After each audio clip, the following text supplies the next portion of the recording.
another giant round of applause for you, Faye, for being very brave today and going through the, even though it wasn't totally right.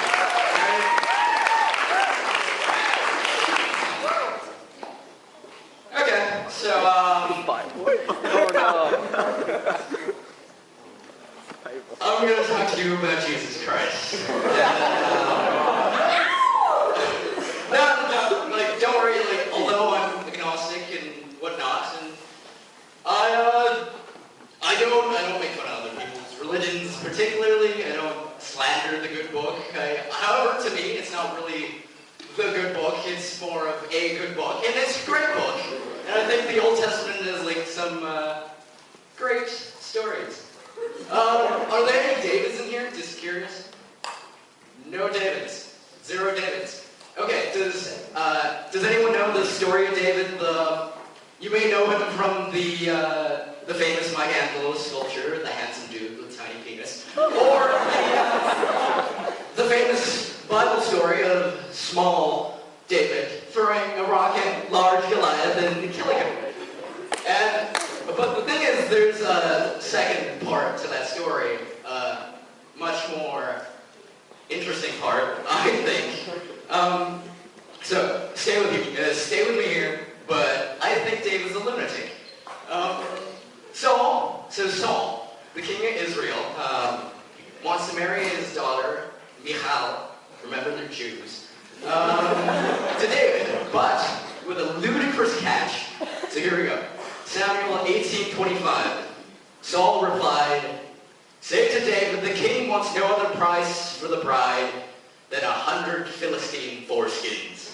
Oh yes, to marry my daughter, you must give me the filthy penis skins of 100 pagans. And I hope no one disputes me on this, but I kind of think it's a weird thing to ask for your daughter's suitor to give 100 foreskins. And that's not the weird part yet. And I can only assume that Saul, being the sensible man that he is, probably thought to himself, only a lunatic would go out and get 100 foreskins from a bunch of pagans and want to marry my daughter for that. So, here's the next part. When the attendants told David these things, he was pleased.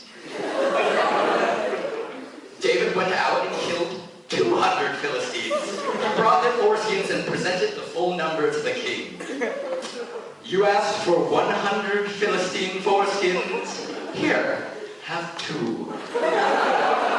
I imagine that at this point Saul's in a bit of a sticky situation. On one hand,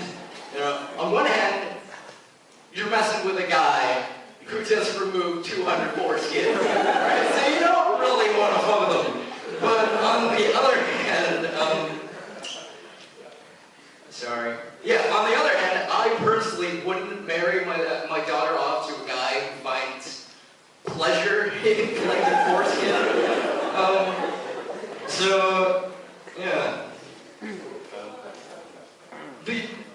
Because the only way that David could have been creepier at this point, I think, is if he got all the foreskins and made finger puppets out of them.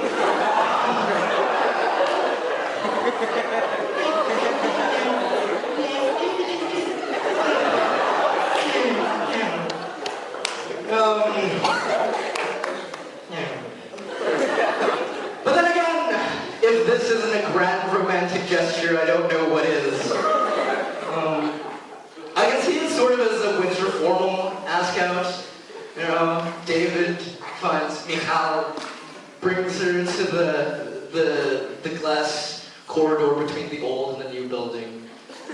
The air is cool, brisk, and then he holds her hand and looks out the window, and there lies 200 Philistine foreskins in the shape of W and question mark.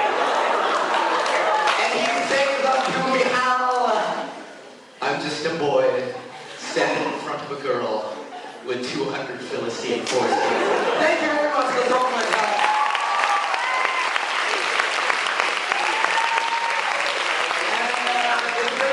Today, but thank you all for coming and supporting Comedy Club, and also any freshmen or sophomore juniors, you're very welcome to join.